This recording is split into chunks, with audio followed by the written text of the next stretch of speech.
here from Kaitaku. Today I have got my August reading wrap up for you all. Calm down. And so August, I actually was kind of in a little bit of a reading slump. So it's not as many books as I read in July. However, the ones I read, I think are pretty good books. That reading slump has kind of continued into September, but I think I've gotten a little bit more read than I did in August. So let's talk about the books that I read in August. So first, we've got Public Sex by Rihara. So this was the book that Thirsty Thursday chose for the August Thirsty Thursday book. It is a BL title, and it was definitely very interesting. I enjoyed it because, you know, I love BL, but I also, there was a big kind of twist towards the end, or at least there was like a twist in the middle and a twist in the end and then like a big twist at the end. And so there was a lot of surprises in that one that I found very interesting. It was a very different premise. You've got this couple that have been friends, that are roommates in college and are sleeping together. And one of them likes to have sex in public, and then they figure out that they're being watched, and there's something about being watched that really turns them on. I don't know. It ends up being very interesting, the kind of compromise that they come to especially when they find out that one of them is being stalked. So definitely would kind of recommend that one. It was an interesting book, lots of secrets, some deception, definitely a weird one. I don't know if I would have picked it up on my own, so glad for Thirsty Thursday crew for recommending that one. Next, I've got Opium and Absinthe, and I think I'm just going to do all my digital books that I read like on my Kindle first, and then books that I read physically.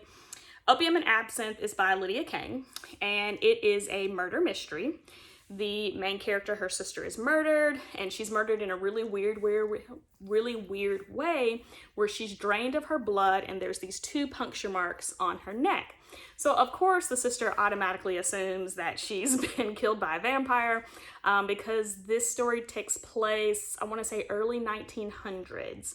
And so on the day that the sister actually goes missing, our main character is in a horse riding accident, and she breaks her collarbone, hurts her shoulder, and so they give her opium as a pain medication.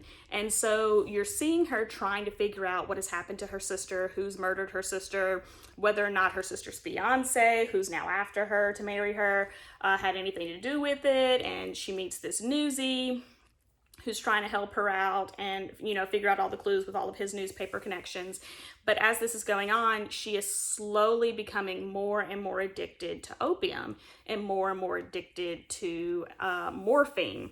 And so you see her slowly slip into this addiction because it's told in first person, and you see her try, you know, to deny whether or not she actually needs the medicine, and everybody's overreacting, but she's still trying to pursue and find what happened to her sister. So it was a very good book. Thoroughly enjoyed it. I believe I gave it 3.5 stars, somewhere around there, maybe 4. Haven't checked my Goodreads. This was the first book that I finished in August, so it's been almost 2 months since I read it. But I really enjoyed it, and I would recommend that if you are interested in a reliable narrator who is slowly succumbing to addiction while really trying to gain her freedom as a female in like the early 1900s and find out what happened to her sister. So the last book that I read on my Kindle was Splash, and Splash is written by J.R. Hart. Splash was absolutely adorable. Splash was an ARC book that I read from NetGalley, and it is it is a male-male romance, and it is a summer love kind of story. I will say at the beginning, I was kind of on the fence about this book because about the first third, there's a ton of cliches. It's an enemy to lovers trope, but I really just didn't think that the transition from enemies to lovers really worked out. But about a third of the book in, I was hooked. I loved it, especially when, you know, they finally start their relationship and they deal with some some loss and some grieving and some issues and together as a couple, and you know how they kind of transition as the summer starts to end and they've got to go their separate ways. So definitely would check that out if you are interested in kind of a good romance, summer romance, male romance. Highly recommend Splash. So as far as my physical books go, I read Castle Mongo volumes 1 and Castle Mongo volume 2.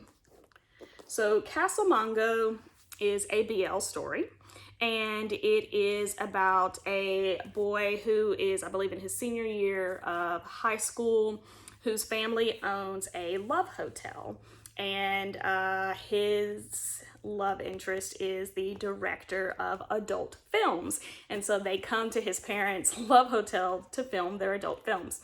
Normally, I do not like an age gap. However, with this one, there wasn't anything that really happened between the characters until our character turns 18. And so I was kind of okay with that. It's a very good story. I think it was extremely well written, especially, again, dealing with an age gap and dealing with explicit themes of like the adult film industry and what is and is not allowed, and, you know, him living in this love hotel and trying to maintain this love hotel that his father just absolutely cherished before he passed, and trying to maintain that legacy that his father built. So I thought it was a very good story, very well done, even for an age gap, and would definitely recommend it. Next, Given 3. So if you have seen any of my other wrap-ups, you know how much I absolutely love Given. Given makes me so happy on the inside. It's so pure, so wholesome. I love everything about it. Volume 3 finally goes past the anime. Of course, the movie just came out, I believe in August, maybe this month. All my time is running together because quarantine. But this is just such a great story. The characters are awesome. I really enjoyed this third book because we're starting to get into the background of some of the like ancillary leads. So of course, you know, we've got our two guys right here who are like the leads, and then their bandmates are, I guess, kind of like their leads too, but they're like ancillary. They're not really what the story has been about so far. But we start to get some of their backstory. And so I was very excited because I am very interested in them. I want them together. I'm perfectly fine with them being together. But it was good to get some of their backstory. And so I'm already pre-ordered for volume 4. I cannot wait for that to come out. And hopefully the movie will get a sub and I can see that soon. In addition to that, sticking with my BL titles, I read Yachirin Bitch Club Volume 3. So Yachirin Bitch Club is definitely one of those ones that you either like it or you don't. It is extreme in a lot of ways, and I love that about it. And then, you know, these two kind of seeing their relationship start to develop, even though it is a one-sided love. He loves him, he does not. And so I really enjoyed volume 3. I am enjoying the characters and their interactions and how over the top everything constantly is, because why not? And I am already pre-ordered for volume 4 because your girl loves a good pre-order. And I cannot wait to see what happens next. And I really need to watch the anime. I have not done that yet, and I really need to do that. It's been on my list. So next, I read Demon Prince of Momochi House Volume 1 and Demon Prince of Momochi House Volume 2. So if you're interested in my opinions on the Demon Prince of Momochi House, I did a first impressions video. In theory, I will figure out how to link it up here, maybe. If not, it'll be in the description box. But this is your stereotypical shoujo. It's adorable. It's absolutely adorable. I read the 3rd volume for my Fall Into Love manga challenge that at Shay Geeks Out is hosting, and I just cannot, yes ma'am, I just cannot love this series more. So if you love shoujo, if you are shoujo trash like I am, pick it up. It's adorable. It's so cute. And I really hope that, because I've got through volume 15. I really hope that it continues to stay that way. Sticking with our shoujo beat, though this is a josei, we've got Incurable Case of Love Volume 4. So I was very excited about this one because we finally get some smut. I am here for the smut. We finally get smut. So they are together, they're a real couple, they have overcome a little obstacle about him wanting to go study abroad and whether or not, they're gonna have to break up if he goes and studies abroad. So this was definitely a very pivotal moment or a pivotal book for me in the series in kind of defining, their relationship because of the way that it started, where it was kind of like, okay, well, you like me, so I'll date you. And so it's really seeing that, oh, he does care for her. She does care for him other than just this crush that she's had for years and years. And their relationship kind of takes this stumble and how they survive through that little stumble of possibly studying abroad together to really just kind of form a relationship together. And so this to me was a very pivotal book. Volume 5 comes out in October. I will have it. It will be mine, and I will continue reading their journey. My last josei of the month was Perfect World, Volume 2. So Perfect World, Volume 2 was very good to me. This story is extremely realistic in the different trials and tribulations that they would have to go through as a differently abled person dating a an able-bodied person. And so this has some extremely realistic situations, and I appreciate that. I do recommend this josei if you are looking for like a good, realistic josei love story that's just not over the top like a shoujo. I definitely would recommend this one. I'm excited to see the rest of the volumes because I've not read it digitally. I know that I think through volume 11 maybe has been released digitally because this is a digital first title, but volume 3 is coming out soon and I definitely will be picking it up. And last but not least, I read the Benti trilogy.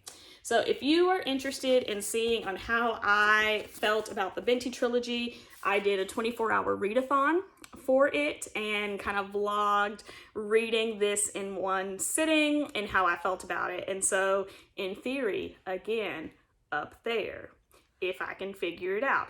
If not, description box. You feel me? So Benti, definitely highly recommend. If you like sci-fi, if you like fantasy, if you like Afrofuturism, Benti is your book. Pick it up. It's amazing. I made my lady lawyers here read it, and a lot of them actually liked it, so I'm very excited. Most of them are not sci-fi fantasy people. They like real world books. So I was very glad that a lot of them actually liked Benti. So nowhere near as many books as I read in the month of July. However, I do believe it was a good selection. There wasn't anything in this stack that I just did not like. I did pick up a book in August that I have not finished, and I intend to finish it, so I have not DNF'd it. So I will talk about it one day, just not right now because I have not finished it and I have no desire to pick it back up.